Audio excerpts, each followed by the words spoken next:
Hi, so again, I was gonna have a script for this, but I decided the natural way would be best. I'm just gonna go over a quick experience that I had with sleep paralysis. I think the first time I had sleep paralysis was when I was like 14 or 16. Um, I was sharing a room with a sibling. I was sleeping in the bunk bed at the top, and then I remember this. She looked like the girl from The Ring or The Grudge, but it was just a shadow. It was a silhouette right in front of my face, and it felt like pure evil. And immediately I prayed, to Jesus to help me. Like, now, please do it now. And then it went away, and it never really bothered me after that. I've had instances where it tries to come back, but it really doesn't. Anyway, I gave a short story when I was in a relationship with this girl, and there was a lot of fornication going on, and God clearly warned me in a dream. And just to give a quick recap, essentially in the dream, I took her to a carnival. We were in a carnival, and we stepped inside the pod for a Ferris wheel. And I noticed that she had a really sad, depressing look on her face, and the whole tone of the room we were in, which was like a gondola, the pod, was just really, really gloomy. So I put on some uplifting music that I like, and I think it was classic rock. I don't think the genre matters. And I did that to try to cheer her up. And then she looked at me and she said can't hear the music. And I was freaked out. I was like, what kind of person can't hear the music? So I told her, what do you mean you can't hear the music? And she looked at me again with that depressed look. I can't hear the music.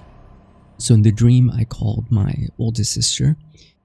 And I told her to give me an honest answer, because I know she wouldn't judge, but she would tell me the truth. And I told her, what does it mean when she's telling me she can't hear the music? What does it mean when someone can't hear the music? And in the dream, I can't remember her exact answer, but it was something along the lines of, John, don't you know, people who can't hear the music can't be saved. Something along those lines. It was Christ-centered. So after that dream, long story short, this girl ended up, having a lot of depressive problems, and the whole relationship ended in disaster on top of the fornication that was going on. She did have a lot of issues, brought a lot of problems to myself, my family, financial, legals, all these things. And that dream was like a clear warning from God. Anyway, didn't listen. Near the end of it, I was in a teaching program. And so that means I was working full time as a teacher, special education, and taking classes at night. And during this time, I remember there was a lot of fornication and really nasty things going on. And I remember the day after, I was really sleep deprived. So this was after school hours. I would choose to stay in my class because there was just so much traffic getting home. I found it easier to just stay and take the online part of the classes in the class that I taught in. So usually I would be really sleep deprived. I would sleep during my lunches. It's a very, it takes a huge toll on you. And for those that don't know, usually sleep paralysis for some people can be triggered around the time that they are sleeping, right? So if you have lack of sleep, that's usually when some people get the triggers, and I did too.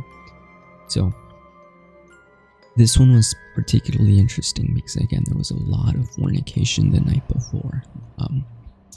And I knew it wasn't good. So this was maybe around 5 or 6. I don't even think I had a class that night. I just stayed in my class because I was so sleepy. So here's the diagram. I'm going to try and zoom in, see if I can zoom in. Okay, so that's me there sitting. The orange is my desk. It always faces the wall. When you teach, you don't really use a desk, so I would just do that to do paperwork. And the red crayon boxes, those are doors, right? So this is my class. It has no windows at all, very small. And then across from me, there's, you know, 2 other rooms with doors. The middle is the hall. And yeah, let's see here. Making sure I have that right. Okay, oops. So, yeah. Probably isn't the best. So, this is essentially the hall. Oops. It's essentially the hall. All the doors are closed. It's after hours. This is like a 3-story building. We shared the buildings with the high school. And I'm sleeping here. And again, very sleep deprived. No one else in the room. Completely empty. Janitors aren't gone. I mean, the janitors are gone at this point. No one else. So all the lights are really off except in my room. And I had fallen asleep. I had taken like a short 20-minute nap. And again, this is after hours, not during school hours. And all of a sudden, I'm laying down. Again, I'm facing the wall. And immediately, the lights are on in my classroom. I start to hear my door. It starts to open. I hear it creaking like it's opening. And something steps in. Something tries to step in my classroom. I hear it. But at this point, I know I'm in sleep paralysis because I can't move. I cannot move. No matter how much I try, I know that I cannot move. So, I'm sitting here, facing away, and there's a pressure on top of me. There's a heavy pressure. And even though I can sort of see what's going on in my classroom, I can't lift my head up. But I am on a rolling chair. I'm on a rolling chair. So what I do, I'm able to move my legs, and I turn around to face the other way so that I can see whatever walked in my room. So I'm successfully able to turn around and look in the direction of the door. But I still can't get up. I'm trying as hard as I can, but I still cannot move. There's this downward pressure on me. And even though I'm now facing the direction of whatever walked in, I can't get my head up. So I try the absolute hardest that I can to move up. I'm trying, and oops, didn't do that.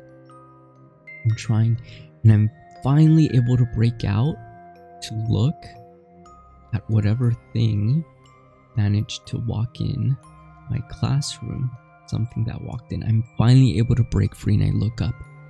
But as soon as I look up, the thing that walked in, immediately I'm thrown into another dream. As soon as I broke free from the sleep paralysis, I'm thrown into another dream.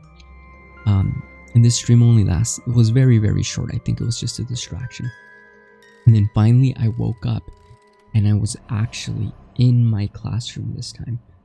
I finally wake up for reals. And the creepy thing about this is, again, there's no one in this 3-story building. Janitors aren't there. There's no other cars in the parking lot. It's just me. And the funny thing is my class actually had in addition to the normal lock, it had a deadbolt. It had a deadbolt on top of the door. So the normal lock and then a deadbolt on top. My door was absolutely no humanly way possible that anyone could have come in, right? So it was deadbolted, there was no one in. And I knew, and I was mad because I knew what these things tried to do. They tried to scare you by doing really weird, creepy things like that. So more than anything, I wasn't scared just because I had so much experience with this in the past, but I was sort of like furious that it would try to do something creepy to me. And in the Bible, there's instances where it says you have power over things when you know their names. And I think it's the same thing when you see things. When you see what is attacking you and you know what kind of like spirit or demon it is, you have power over it. So I think it was trying to scare me when it walked in. I must have been shocked when I turned around to look at it. And as soon as I broke free of the sleep paralysis and tried to look at it, it threw me in another dream because it did not want me to see it.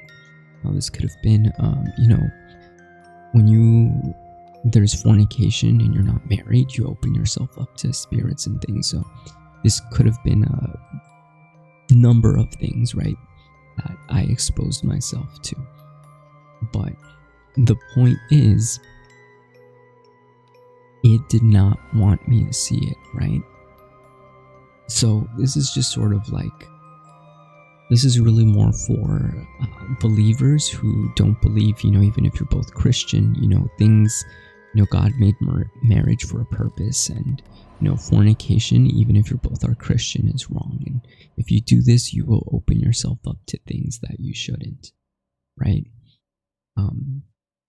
So, I've repented. I'm no longer in that relationship, and I have a short story that I posted in another video if anyone's interested, but just letting you know, the spiritual spouses, the spirits, sleep paralysis, it's all real.